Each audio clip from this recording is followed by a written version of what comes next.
Défense et illustration de rien.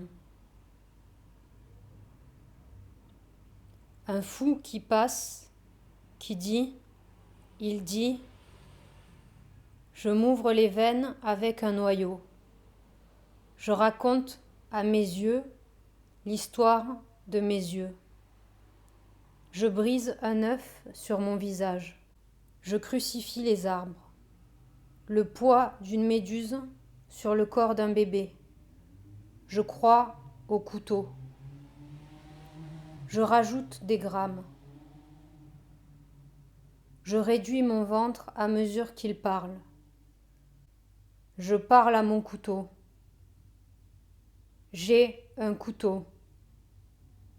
Qui voudrait le partager avec moi? J'ai vu la larme d'un insecte à la loupe. La cellule est jalouse. Dans un étang, des algues. Si seulement l'image de l'arbre n'était pas l'arbre. La moelle des os devient grise ou noire. Si les oreilles pendaient jusqu'aux pieds comme pendent les morts sous la terre, à la manière de la terre, dans une obscurité froide parfaite. Quand on regarde un corps qui vient de naître, c'est une chose naturelle.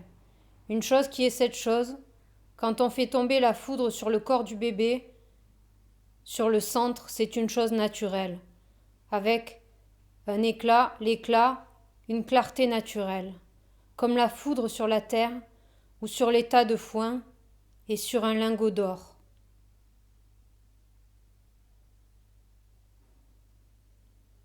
L'or s'avale.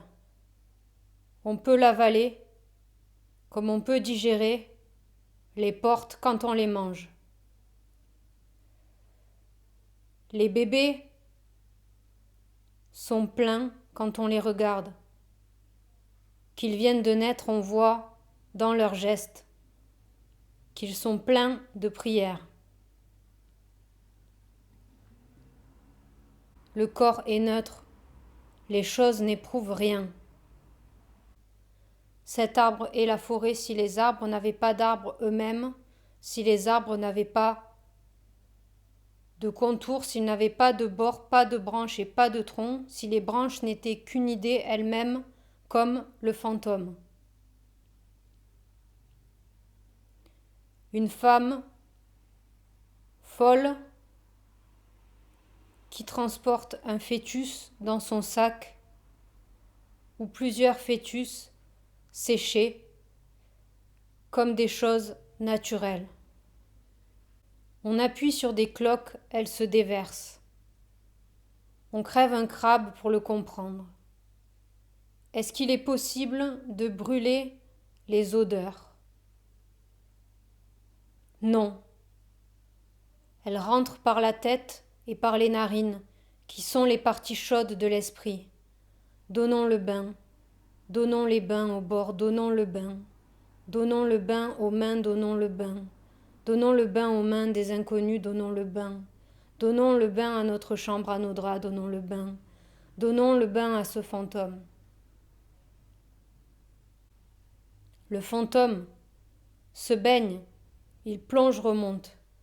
Il sort enfin, il dit « Je suis vous, je suis une bande, j'étais toute une bande, je suis le fantôme de toute une bande.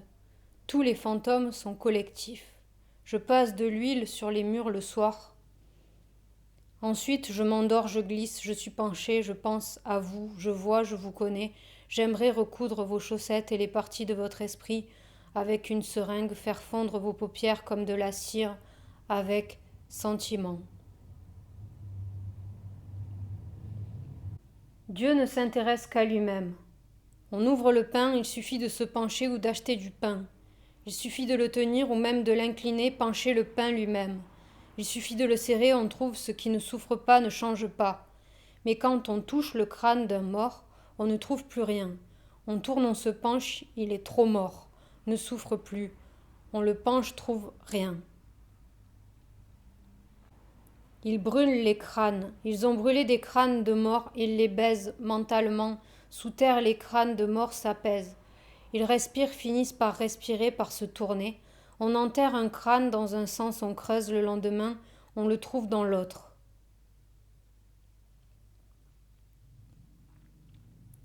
Le ciel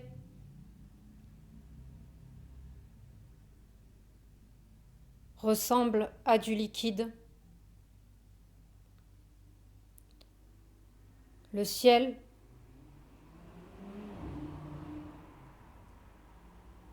lui-même et les personnes,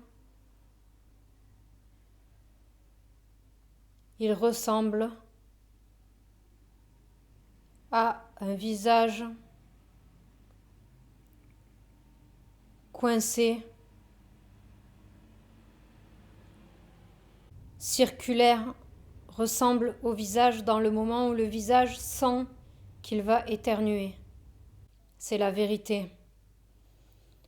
La vérité, ce n'est pas une balançoire, c'est la vérité.